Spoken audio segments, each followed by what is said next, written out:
Olá, tudo bem? Meu nome é Rebeca Rocha, eu sou assistente social, mestre em serviço social e eu estou aqui hoje para falar com vocês sobre os princípios da Seguridade Social. Eu já gravei um vídeo inicial, eu vou deixar até o link aqui no iCard, falando sobre a Seguridade Social, né?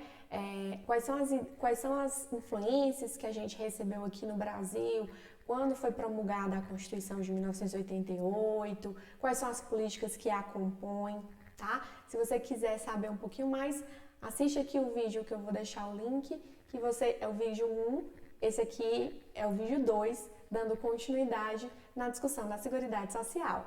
Agora a gente vai falar sobre princípios. Então, se você está se preparando para concurso ou é estudante de serviço social e quer aprender um pouco mais sobre a seguridade, vem comigo que a gente vai falar agora de princípios.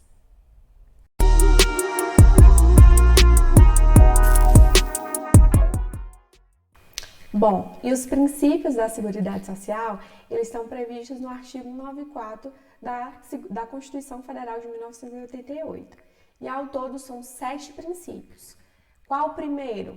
O princípio da universalidade da cobertura e atendimento. Existe uma historinha para cada um deles do porquê que eles estão lá, né? Não aconteceu do nada. Por que a Constituição Federal inovou, trazendo a universalização dessas 3 políticas públicas? Porque, historicamente, antes da aprovação da Constituição em 88, algumas dessas políticas elas eram bastante segmentadas para algum grupo de trabalhadores, ou não, né? Exemplo, no caso, a Seguridade é formada pelas políticas de previdência, saúde e assistência. A gente discutiu isso no vídeo 1, lançado aqui no canal.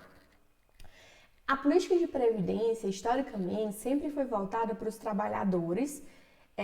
Antes da Constituição de 88, existia uma diferença muito grande entre o tratamento que era dado para a população urbana e para a população rural. No caso, a saúde, por exemplo, existia o INAMPS na época, que ele não atendia a todo mundo como hoje é o SUS, era só para as pessoas que trabalhavam de carteira assinada, que eram beneficiárias da Previdência. E a assistência sempre foi tratada na perspectiva da caridade, da benemerência e não na perspectiva do direito, tá? Sendo assim, o princípio da universalidade, ele sempre é cobrado em prova e às vezes algumas pessoas erram. Por quê? Tem prova que quer fazer uma brincadeira dizendo que as políticas, por exemplo, de previdência e assistência não são universais, só a política de saúde, porque realmente a política de saúde, ela atende todo brasileiro. Já as políticas de previdência e assistência, existe um público-alvo, né? A de previdência é restrita para as pessoas que contribuem para a previdência e contribuem dentro do período aquisitivo determinado na lei, né? Se for um período menor, mesmo assim a pessoa infelizmente não tem direito a acessar alguns benefícios. No caso da assistência, por exemplo, ela é uma política seletiva, voltada para um público específico. E aí, algumas questões de concurso gostam de fazer a brincadeira dizendo que a assistência, por exemplo, não é universal. Ela é universal? Sim. Como assim? Bom, a política, ela traça critérios, tanto a previdência como a assistência, e não posso eu, por exemplo, trabalhando na assistência social, ter um usuário dentro dos critérios e eu decidir não atendê-lo. Eu tenho que atendê-lo, né? Porque se a pessoa se encaixa nos critérios previstos na lei, todos que se encaixam no critério têm que ser atendidos, eu gostando ou não, eu querendo ou não, sendo rico, sendo pobre, sendo feio, sendo bonito, enfim, tem que ser atendido, tá? Então, ela é sim universal. Então, presta atenção nisso, que eles gostam de fazer essa pegadinha. As 3 políticas públicas são universais dentro dos seus critérios estabelecidos, tá? O segundo princípio previsto na Constituição é o da uniformidade de equivalência dos benefícios para a população urbana e rural. Por quê? Antes de 1988, especificamente a política de previdência, ela tinha 2 estruturas, parecido com o que hoje é o INSS, de atendimento. Um só para a população urbana, que era o chamado INPS, né? Instituto Nacional de Previdência Social, só atendia a população urbana e existia uma espécie de INSS só para os trabalhadores rurais, que na época era conhecido como Fundo Rural. Então, existia uma divisão, né, não só da estrutura física, mas uma diferença de direitos. Por exemplo, até a Constituição de 88 ser promulgada, os trabalhadores rurais recebiam uma aposentadoria de meio salário mínimo. Então, existia muitas diferenças de tratamento. Foi só com a Constituição que houve essa unificação e essa uniformização, em que não é possível haver diferenças de tratamento entre a população urbana e rural. E até pode, desde que essa diferença de tratamento seja para beneficiar aquele que estiver em situação de desvantagem, né? Como é o caso, por exemplo, a Constituição de 88 aprovou a possibilidade do trabalhador rural receber um benefício sem contribuir para a Previdência Social. A gente vai falar um pouquinho sobre isso quando estiver falando na aula específica de Previdência Social, mas é só para saber que existe a figura do segurado facultativo. Do segurado especial, tá? Que é o trabalhador rural, que tem a opção de não contribuir em dinheiro, mas com tempo de trabalho para a Previdência Social. O terceiro princípio é o princípio da seletividade e distributividade na prestação dos benefícios e serviços. O que é isso? Como eu disse, é selecionado o público-alvo, né? E uma vez selecionado, essas políticas elas têm que estar disponíveis a todo o território nacional. Então, tem que ter uma distributividade na prestação, não só dos serviços, mas dos benefícios. Não à toa, hoje a gente tem, por exemplo, no caso da assistência, um CRAS praticamente em todos os municípios do Brasil. Existe a agência do INSS, por exemplo, em quase todas as cidades. Se não, se a cidade for muito pequena, tem uma cidade próxima, né, vizinha, que atende. Então, é essa questão da distributividade desse atendimento que tem que ser universal e tem que ser para todo mundo, né? A questão da irredutibilidade do valor dos benefícios é uma outra questão muito ligada à previdência social, né? Nenhum benefício pode ser reduzido na Seguridade como um todo. No caso da assistência, isso vai muito para o BPC, que é o benefício de prestação continuada, que a gente vai gravar uma aula sobre isso, sobre esse assunto específico. Acompanha aqui o nosso canal. Mas no caso, por exemplo, da Previdência, há uma garantia que os benefícios previdenciários, eles não podem ter seu valor reduzido, tá? Não só nominalmente, ou seja, eu ganho R$2.000, no ano que vem eu vou ganhar 1.900, não pode, né? Não pode haver redução no valor do benefício. Então, essa redução, ela não é só, ela é garantida, né? Essa irredutibilidade não só no valor nominal, mas também no valor real. Daí a necessidade de haver o reajuste todo ano, repondo pelo menos o valor da inflação. Porque se todo ano ficasse o mesmo valor, acabaria que haveria sim uma redução, porque com a inflação que existe, o dinheiro perde valor e aí cada vez mais o poder aquisitivo do beneficiário ia ser menor, como já é de fato, né? A gente vê muito isso na realidade.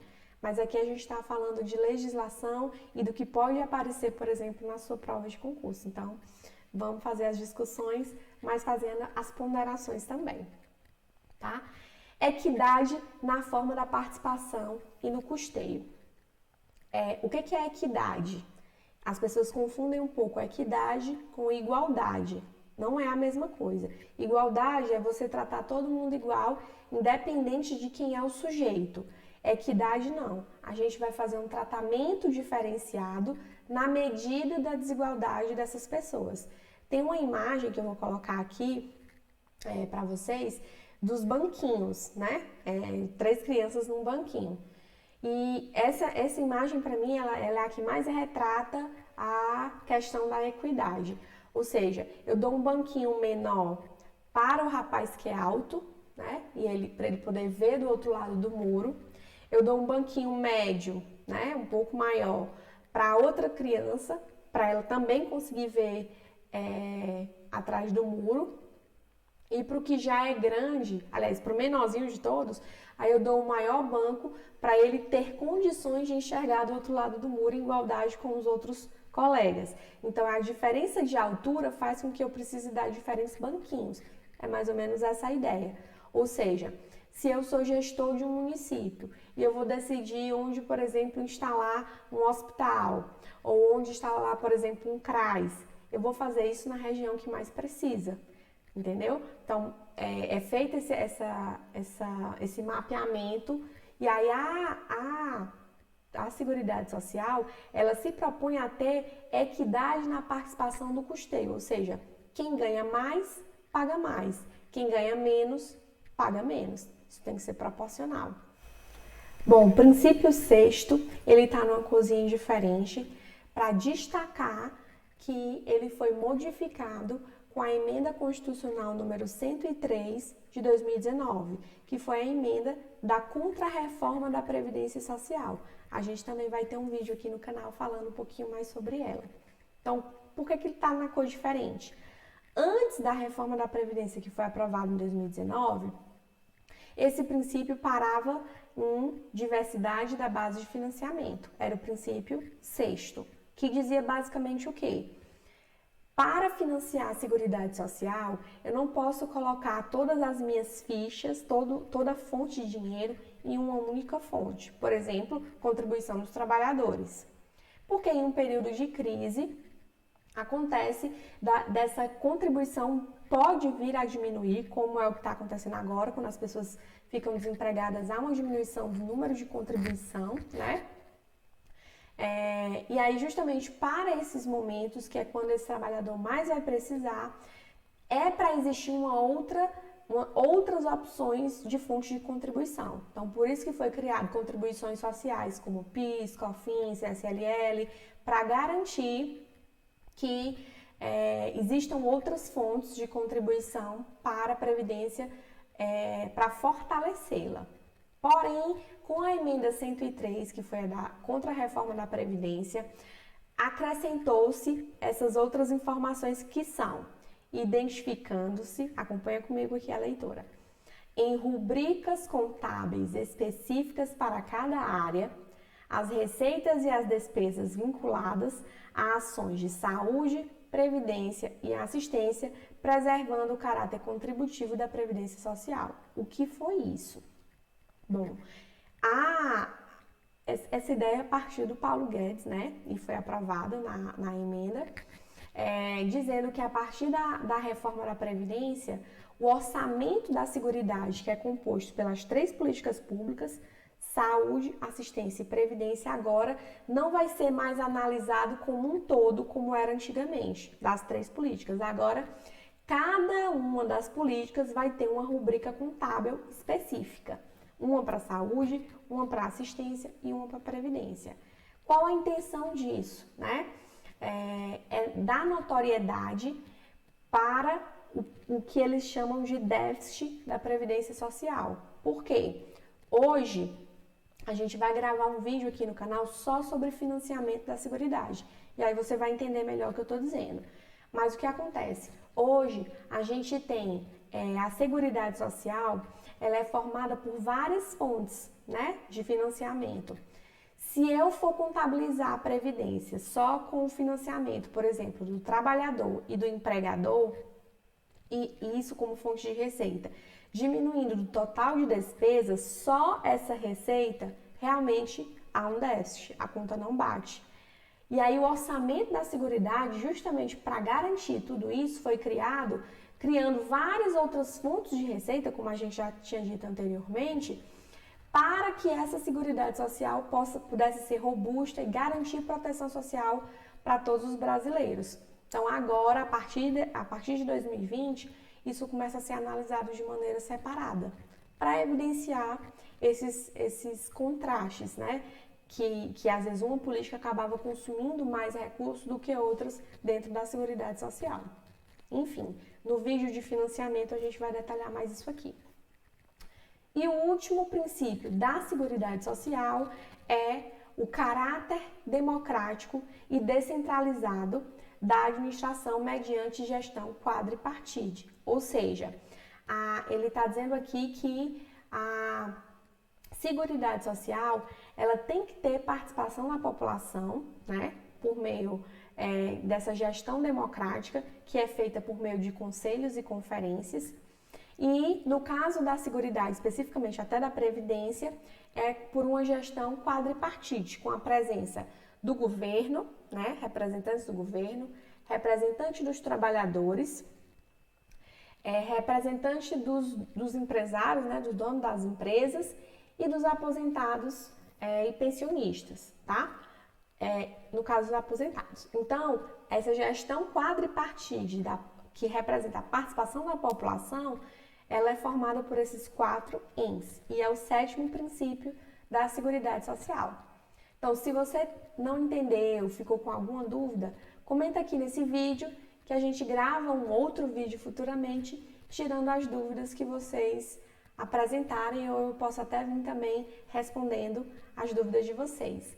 A gente vai dar continuidade na discussão da Seguridade no próximo vídeo falando sobre financiamento da Seguridade Social. Eu espero vocês!